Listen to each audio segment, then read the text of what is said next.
ছেলের পড়াশোনা শেষ করে চাকরি পেতে অনেকটা সময়ই লাগবে। মেয়ে অনেকবার বাড়িতে বোঝানোর চেষ্টা করার পরও বিয়ের জন্য রাজি হয় না, বরং মেয়ের মা রাগ করে বলে নিজে নিজে বিয়ে করে নিতে। এমন পরিস্থিতিতে যদি মেয়েটা কাউকে না জানিয়ে বিয়ে করে তাহলে এটা জায়েজ হবে কি না? খুব কমন পড়ে গেছে নাকি? এত খুশি হওয়ার কারণ কি? বেশি কমন হয়ে গেছে? আচ্ছা, এ ধরনের প্রশ্ন প্রায় আসে। 10টা আসলে একটার উত্তর দেওয়ার চেষ্টা করি, তারপরে এটা গুরুত্বপূর্ণ বলতে হবে। খুব অল্প করে বলি। দেখুন, আল্লাহ সুবহানাহু ওয়া তাআলা বিবাহের দায়িত্ব দিয়েছেন অভিভাবকদের উপরে। আল্লাহ কোরআনে বলেছেন, ওয়া আনকিহুল আয়ামা মিনকুম ওয়াস-সালিহিনা মিন ইবাদিকুম ওয়া ইমাইকুম। অভিভাবকদেরকে আল্লাহ অর্ডার করেছেন তোমরা তোমাদের অধীনস্থদেরকে বিবাহ দাও। নবী সাল্লাল্লাহু আলাইহি ওয়াসাল্লাম বলেছেন, তোমাদের সন্তানরা যখন বিয়ের উপযুক্ত হবে, প্রাপ্তবয়স্ক হবে, তখন তাদেরকে বিয়ে দিতে দেরি করবে না। যদি করো, তারা যদি হারামের পথে পা বাড়ায় এবং সমাজে বিশৃঙ্খলা তৈরি হয়, অসুবিধা তৈরি হয়। সেদিন কোনো একটা ইউনিভার্সিটিতে এটা নিয়ে আলোচনা করার পর ভিসি মহোদয় আমাকে আলোচনার পর বললেন যে আপনাকে স্পেশাল থ্যাঙ্কস এই প্রশ্ন উত্তর দেওয়ার জন্য, কারণ প্রতিদিন এটার বিচার করা লাগে। তো আমি বলতে চাই যে নবী সাল্লাল্লাহু আলাইহি ওয়াসাল্লাম বলেছেন, যদি সন্তানরা বিয়ের উপযুক্ত হয়, অভিভাবকদের কর্তব্য তাদেরকে বিয়ে দেওয়া। যদি না দেয় এবং সন্তানরা যদি বিপদগামিতার পথে পা বাড়ায়, সমাজে বিশৃঙ্খলা সৃষ্টি হয়, তাহলে সেক্ষেত্রে কি হবে? তাহলে সেক্ষেত্রে যে ফিতনা, ফাসাদ, অনাচার হবে, এগুলোর দায় অভিভাবকের উপরে বর্তাবে। হারাম রিলেশন যারা করছেন, এখানে প্রশ্নের মূল প্রশ্ন যাওয়ার আগে একটা কথা বলা দরকার ছিল, সরি আমি ওখানে একটু ব্যাক করছি। সেটা হলো, বিবাহের আগে ছেলে মেয়েদের মধ্যে পরস্পরকে তথাকথিত ভালোবাসা নিবেদন করার নামে, প্রেম নিবেদনের নামে বছরকে বছর যে হারাম রিলেশন থাকে, এটা ইসলাম কেন হারাম করেছে? দেখুন, ডক্টর খন্দকার আব্দুল্লাহ জাহির রহমাতুল্লাহর চমৎকার একটা অ্যানালাইসিস আছে এই ব্যাপারে। স্যার বলেন যে দেখেন, একটা সাইক্লোনে, একটা ঘূর্ণিঝড়ে একটা দেশের বেশিরভাগ মানুষ মারা যেতে পারে, ওইটা আবার রিকভার করা সম্ভব। কিন্তু কোনো জাতির মধ্যে যদি একবার এই টেন্ডেন্সি আছে যে আমরা সন্তান গ্রহণ করব না, বৈবাহিক জীবন যাপন করব না, সাংসারিক জীবন যাপন করব না, এই প্রবণতা যদি কোনো জাতির মধ্যে একবার আসে, তখন মানব সভ্যতার অস্তিত্বই হুমকির মধ্যে পড়বে। কিভাবে? আজকের উন্নত পৃথিবীর যে কোনো দেশ আপনি তাকান, পশ্চিমের যে কোনো দেশের দিকে তাকান, এমনকি পূবেও তাকান, কয়দিন আগে দেখবেন কানাডা আমাদের দেশ থেকে গণহারে ভিসা দিয়ে লোক নিছে। আমি তো অবাক হয়ে গেছি শুনে যে ব্যাপার কি, এত বেশি লোক নিচ্ছে কেন? পরে শুনলাম যে তাদের দেশের লোকের টান পড়ছে, আমার দেশ থেকে লোক নিয়ে যাচ্ছে। আপনারা স্টুডেন্ট ভিসা যখনই দাঁড়ান কোনো এম্বাসিতে, একটু মোটামুটি যোগ্য ছাত্র হলে আর দেরি করে না, সাথে সাথে তারা নিয়ে যাচ্ছে। ব্যাপার কি? আমি ভিজিট ভিসার জন্য গেলে আমাকে তো ভিসা এরকম দেয় না, আপনাকে তো বেশি দিচ্ছে কেন? তার দেশে আসলে পর্যাপ্ত লোক নেই।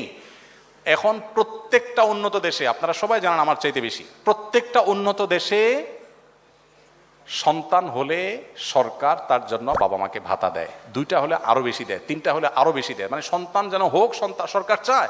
কিন্তু বাস্তবতা হলো তাদের দেশে এমন ভাবে জেনারেশন গ্যাপ তৈরি হচ্ছে যে দেশ চালাবার মতো পর্যাপ্ত মানুষ নেই। ওই যে বিবাহকে তারা ডিনাই করেছে, বিবাহ বহির্ভূত সম্পর্ককে অ্যাপ্রিসিয়েট করেছে, তার পরিণতি তারা ভোগ করছে, আরো হয়তো চরম পরিণতি অপেক্ষা করছে। তো এই জন্য বিবাহ বহির্ভূত সম্পর্ক হালাল নয়, এখান থেকে বেরিয়ে আসতে হবে। অভিভাবকরা যদি বিবাহ না দেন, তারা গুনাহগার হবেন।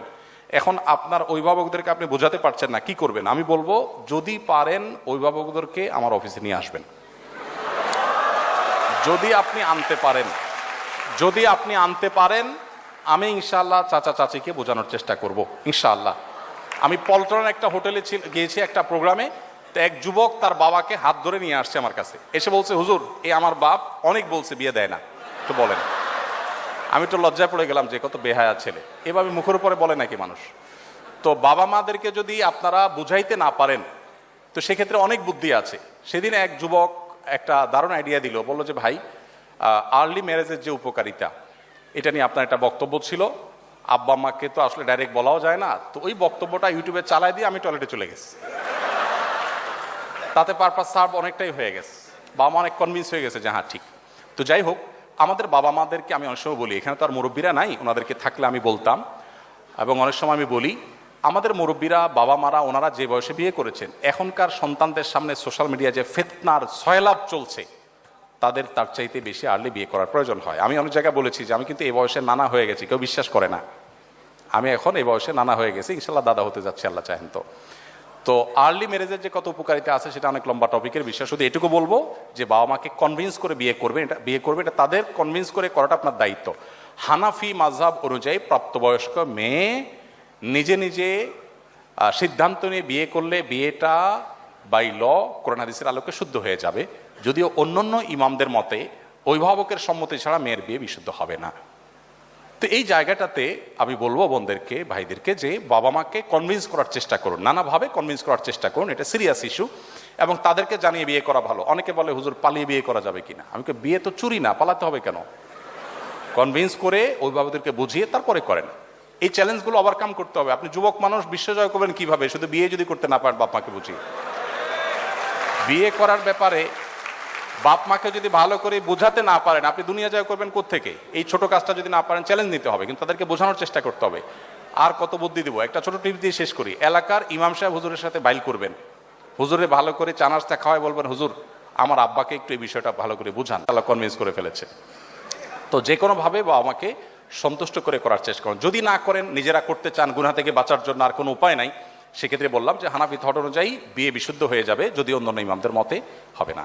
মেডিকেল ক্যাম্পাসে অনেক স্টাডি পার্টনার দেখা যায়, ছেলে মেয়ে।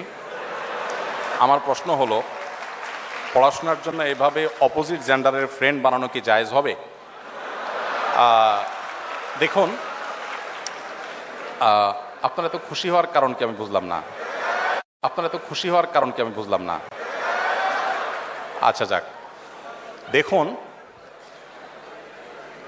বিষয়টা হলো, আমার কথা নয়, আপনারা আমার চেয়ে ভালো জানেন, একজন পণ্ডিত বিজ্ঞানীর কথা, একজন ছেলে এবং একজন প্রাপ্তবয়স্ক ছেলে, প্রাপ্তবয়স্ক মেয়ে কখনো বন্ধু হতে পারে না।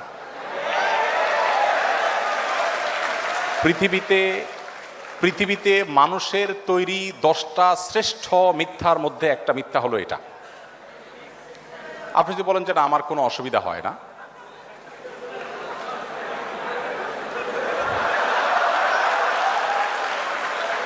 যদি আপনি মনে করেন যে না আমার কোনো সমস্যা হয় না, আমার মনে তো খারাপ চিন্তা আসে না, বাজে চিন্তা আসে না, তাহলে আপনি মেডিকেল স্টুডেন্ট হওয়া সত্ত্বেও আপনার ডাক্তারের কাছে যাওয়া উচিত। অথবা আপনি আপনার কথায় অসত্যবাদী, দুইটার একটা। দেখুন, আমি বলছি না যে কোনো হোয়াটসঅ্যাপ গ্রুপে, কোনো মেসেঞ্জার গ্রুপে বা কোনোভাবে শরিয়ার পর্দা মেনটেন করে একে অন্যের সাথে পড়াশোনা বিষয়গুলো শেয়ার করা যাবে না, তা বলছি না। আপনি সেফটি নিশ্চিত করে যদি এটা করেন, আপনি অবশ্যই করতে পারেন, কিন্তু সেফটি নিশ্চিত করতে হবে। শরিয়া কেন পর্দার কথা বলেছে? দেখুন, গোটা পৃথিবীতে একটা প্রচেষ্টা দেখবেন যে আমাদের মুসলমানদেরকে মেয়েদের মুখোমুখি দাঁড় করানো হয়, যেন মেয়েদের বিরুদ্ধে ইসলাম সবকিছু করেছে। আমরা গত পরশুদিন সম্ভবত বুয়েটে আলোচনা করেছিলাম যে আমাদের প্রিয় নবী সাল্লাল্লাহু আলাইহি ওয়াসাল্লাম নারীদের জন্য কি করেছেন। খুব বেশি সময় পাই না, যতটুকু পাইছি আমি চেষ্টা করেছি বলার। আপনি যদি এটা নিয়ে পড়াশোনা করেন, আপনি অবাক হবেন।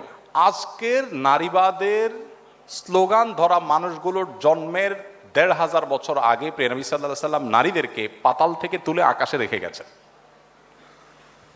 অনেক আলাপ, সেদিকে আমি যাব না। আমি শুধু এটুকু বলবো যে আল্লাহ রাব্বুল আলামিন যে বিধানগুলো দিয়েছেন আমাদের কল্যাণার্থে দিয়েছেন, আমাদের ক্ষতির জন্য দেননি। আমরা মানুষ তার বিরুদ্ধে নিজেদের বুদ্ধি থেকে অনেক কিছু এক্সপেরিমেন্ট করতে গিয়ে একটা সময় আমরা সারেন্ডার করতে বাধ্য হই। আপনি পশ্চিমে দেখেন, পশ্চিমা পৃথিবীতে দেখেন, নারীদেরকে ইসলামের মুখোমুখি করার চেষ্টা করা হওয়া সত্ত্বেও সেখানে ইসলাম গ্রহণকারী মানুষদের মধ্যে পুরুষদের চাইতে নারীদের সংখ্যা সবচাইতে বেশি। আজকেও দেখলাম অনেকগুলো কম্পিটিশন আমার বোনরা এগিয়ে আছেন। আমরা আসুন্নাহ ফাউন্ডেশন থেকে যে কটা কম্পিটিশনতে বেশিরভাগ ক্ষেত্রে দেখি ছেলেদের চাইতে মেয়েরা এগিয়ে আছে। তার মানে ছেলেরা ফাঁকি ঝুঁকি বেশি করে, মেয়েরা তুলনামূলক একটু বেশি সিরিয়াস। তো বোনদের সাথে ভাইদের অর্থাৎ ছেলে মেয়েদের পরস্পর যদি পড়াশোনার বিষয়গুলো শেয়ার করতে গিয়ে ফিতনামুক্ত পরিবেশে করা যায়, যেখানে আসলে কোনো প্রকার ফিতনার আশঙ্কা থাকবে না।